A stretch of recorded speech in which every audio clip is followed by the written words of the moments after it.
Speed and accuracy are essential in Wadi patrol. The warrior begins in a Polaris Razor. After only the first turn, he'll find himself dismounted and fighting his way through IED explosions, flashbangs, smoke, and targets that require 2 hits to neutralize. The warrior's given orders to extract the downed pilot, represented by a 180-pound mannequin. Once he finds the pilot, the warrior must transport him on foot till he comes across a second Polaris Razor that is stashed along the route. He can drive it fast, but can he do it without getting lost or losing the pilot? The warrior who navigates the course the quickest will win.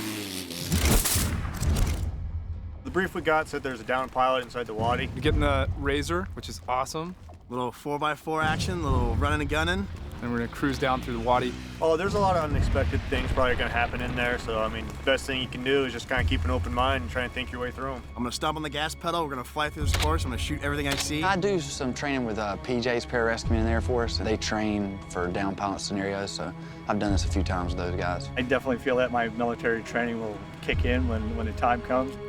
Rain's never good, but I think the biggest thing is the terrain down there. The course conditions are gonna be pretty wet out there. It's getting muddy now. The rain's coming down pretty good. I think it's gonna be a little slick out there in the Razor, but make it a little bit more fun, so. Without crashing the vehicle, I think is also part of the intent. Oh, this is great. If it ain't raining, it ain't training. Drive it like you stole it. Go!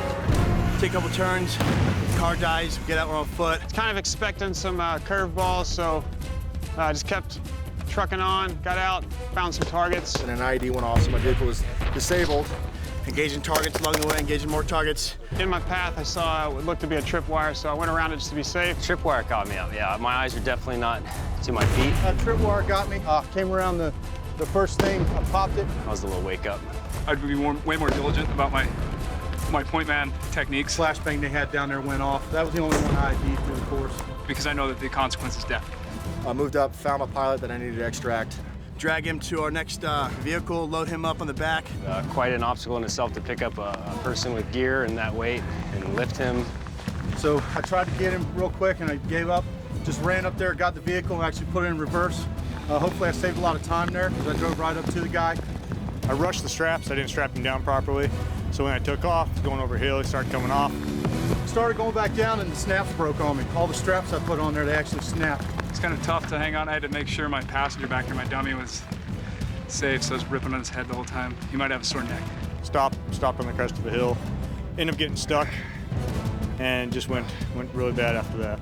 Take what I had, rig him back in there, and we cleared the rest of the course with the jerry rig that I made was actually stronger than the ratchet straps they provided.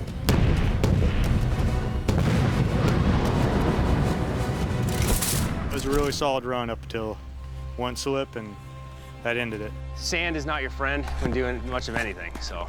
Yeah, the rain made it suck.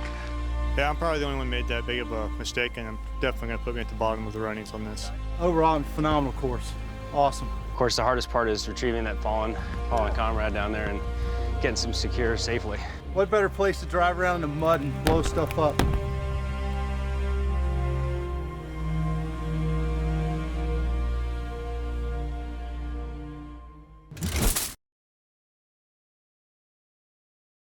Unlimited ammo for multiple weapons against unlimited targets.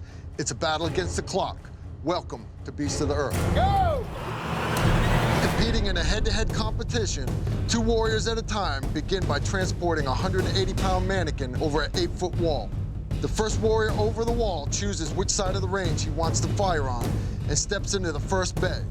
Each warrior will have a pistol, carbine, and shotgun bay with only 30 bullets for each weapon. He must decide which order to shoot which weapon to get the most hits before the time runs out on the automated course. The warrior with the most hits wins.